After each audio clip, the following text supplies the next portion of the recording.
Tapi data apa yang dia Datanya kayak dia kan masyarakat dia selalu berlindung di balik, halo kembali lagi dengan Dok. Kali ini mau review produk itu, produk anjing, emosi deh gue. Kayak gitu kan, emang edukasi. Kenapa? Itu kan dia dibayar sama brand. Oh ya? Oh iya dong, sini Arka handphone gue Arka. Sini. Nah, dibayar sama brand. Gak ada kan yang punya bukti ini.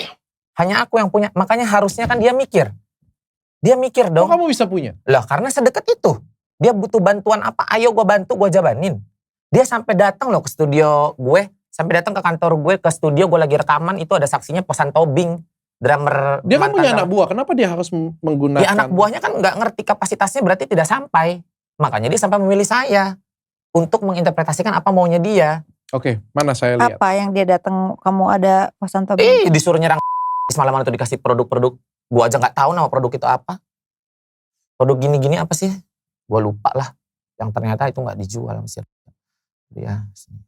Oh, berarti ada banyak produk yang tidak dijual, dipaksa, Iya. dikarang-karang. Nih contoh pembayaran satu tuh.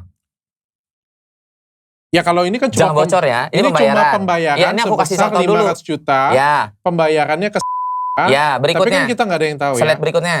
Ini pembayaran pelunasan, nama brand, Jangan disebut ya. kepada 300 juta. Ya, itu bukti bayarnya. Tapi nggak tahu juga ya, ini pelunasan apa maksudnya ya. Nah sini sekarang saya kasih kontraknya. Makanya Harga ada di situ kontrak untuk pelaksanaan pekerjaan adalah 800 juta rupiah. Ya. Itu satu video. Dan pasal 44, satu video. Satu video. Wah kaya dia ya. Satu video. Ternyata kayanya jadi kayak gini ya. Itu satu produk. Itu yang saya bilang tadi. Kenapa harus menormalisasi premanisme di dunia maya? Kalian kerja buat preman dunia maya akhirnya. Ya.